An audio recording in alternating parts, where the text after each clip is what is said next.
Trời nắng đẹp này. Các bác trên vùng trên có được nhiều không? Ở dưới này chẳng thấy chim bay mấy. Sáng có mấy đàn chẳng khát nước.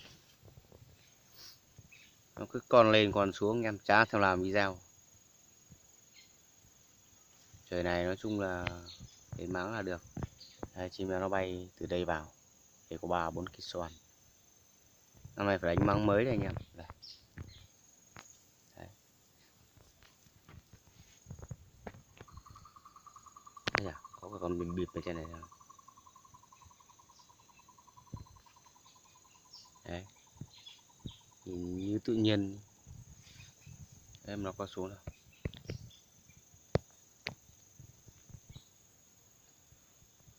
Xem có con bìm bịp vào đây.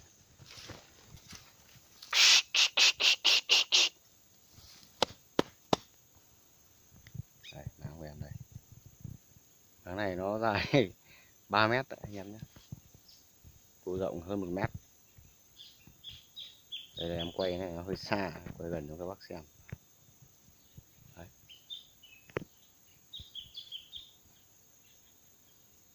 Hai cầu.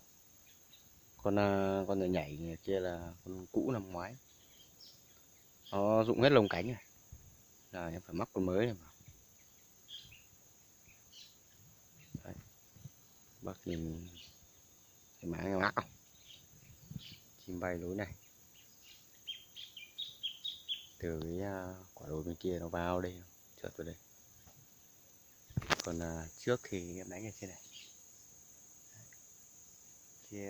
Trên này là có hai máng. Nhưng mà nó bị rỉ rồi. Chuyển đây. Đấy. Nói chung là không kém phần long trọng đâu. Thời tiết nắng đẹp này anh em.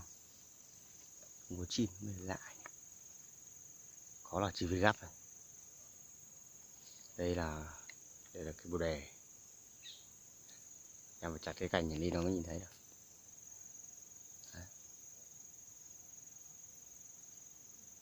Có mấy cây keo ở kia thì có thằng em nó chặt chuẩn bị bán, chặt hết ngọn.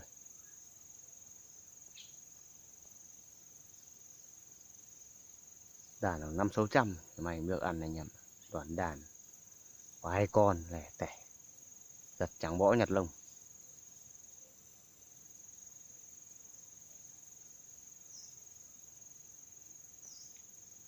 Các bác trên chim quang, chim hóa được nhiều. Rồi em ở đây là Đoan Hùng Phú Thọ. Bay ít lắm, không nhiều lắm. Chẳng có đàn nào to.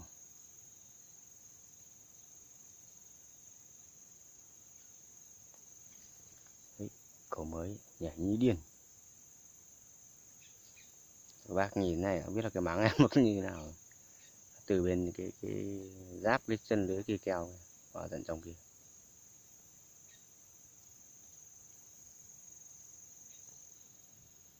Dèo thì cái tự tạo. Dèo này tự buông xuống, hình như nó hơi tối.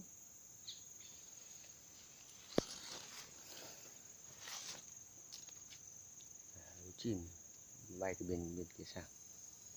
Cũng có rất nhiều lối. Nói chung là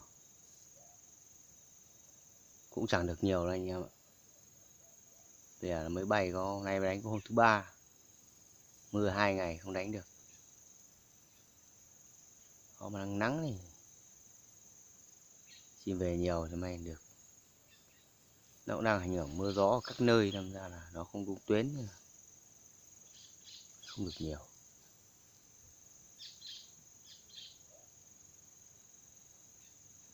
Cái máng này của em mà nếu mà cứ